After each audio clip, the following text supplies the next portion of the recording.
Quand on pense révolution dans l'aviation, on imagine tout de suite des avions plus gros, plus rapides, n'est-ce pas? Eh bien, la prochaine grande avancée, elle, est beaucoup plus subtile.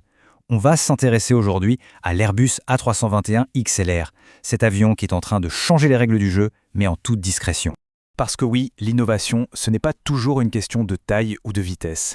Parfois, les changements les plus importants, les plus profonds, viennent du fait de perfectionner quelque chose qui marche déjà très bien et de repousser discrètement ses limites.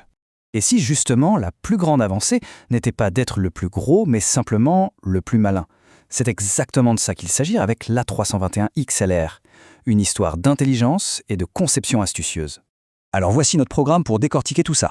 On va d'abord parler de cette révolution discrète. Ensuite, on verra comment son autonomie change complètement la donne. Puis, on s'attaquera à la nouvelle économie qu'il instaure pour les compagnies et comment il est en train de redessiner la carte du monde.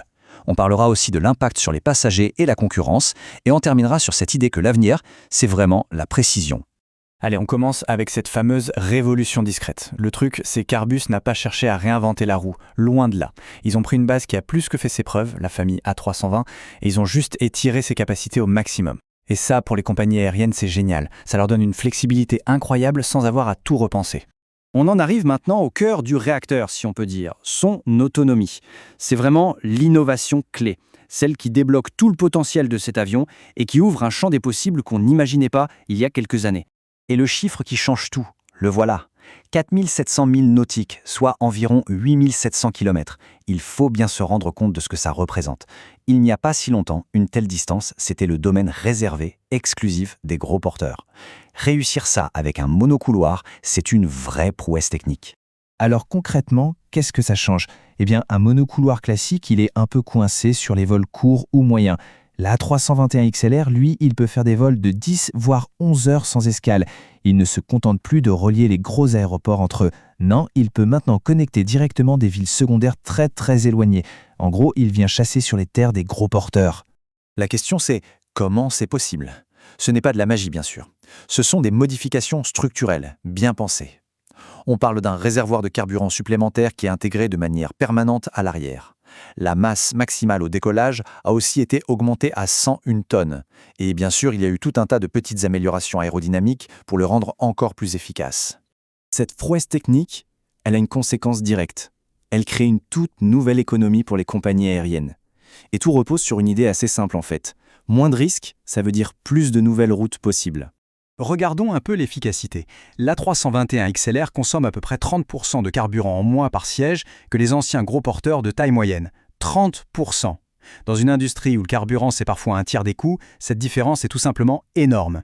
Et ça nous amène à un concept super important, le taux de remplissage d'équilibre. Qu'est-ce que c'est que ce truc? C'est le pourcentage de sièges qu'une compagnie doit vendre pour qu'un vol commence à être rentable. Et là, c'est logique. Avec un avion plus petit, il y a moins de sièges à vendre pour atteindre ce seuil.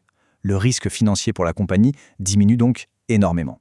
En fait, tout se résume à une question d'adéquation. On peut enfin faire correspondre la taille de l'avion à la demande réelle des passagers. Résultat, des lignes qui n'étaient pas du tout rentables avant le deviennent soudainement. Au lieu de devoir remplir un gros porteur de 300 places, on peut maintenant être rentable avec 180 ou 200 passagers. Et cette nouvelle économie, elle ne change pas seulement les chiffres dans les bilans des compagnies. Non, elle redessine littéralement la carte du monde des voyages. On passe d'un monde de grands hubs à un monde de connexion directe.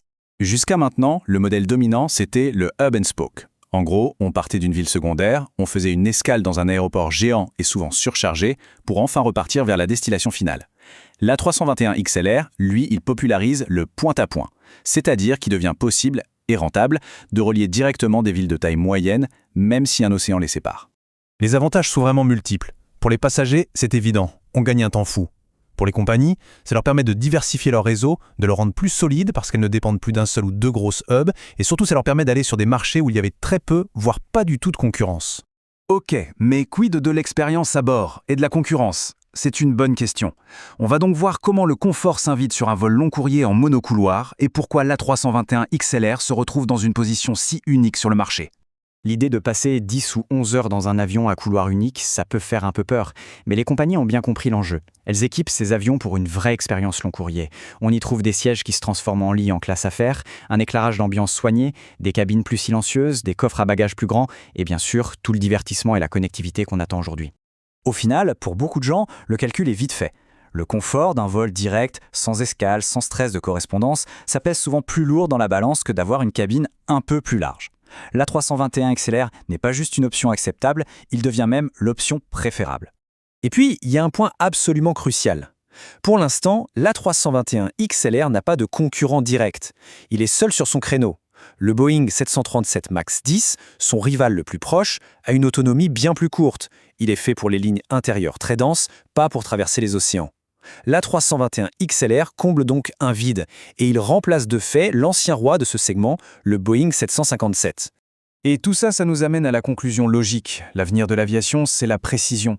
Cet avion, ce n'est pas juste un nouveau modèle, il symbolise un vrai changement de stratégie pour toute l'industrie. Et qui dit précision, dit aussi durabilité. Son incroyable efficacité énergétique, ça veut dire moins d'émissions de CO2 par passager. C'est particulièrement vrai sur ces fameuses lignes longues et fines, ces routes long courrier avec une demande plus modeste, où avant on aurait fait voler un gros porteur à moitié vide. En plus, l'avion est déjà certifié pour utiliser jusqu'à 50% de carburant d'aviation durable. On pourrait donc tout résumer avec cette phrase qui est parfaite pour cet avion. La véritable percée ne concerne pas la vitesse ou la taille, mais bien la précision. C'est vraiment ça le point clé. L'A321 XLR, c'est l'outil qui permet aux compagnies d'aligner parfaitement l'autonomie, le risque, la rentabilité et la durabilité. C'est tout simplement une approche plus fine, plus ciblée, plus intelligente du transport aérien. Ce qui nous laisse avec une dernière question pour la route. Est-ce que l'avenir des voyages au long cours sera dominé par ces vols directs, sans escale, à bord d'avions plus petits ? Une chose est sûre, cette révolution silencieuse est bel et bien en marche et elle pourrait bien changer pour de bon notre façon de voir le monde.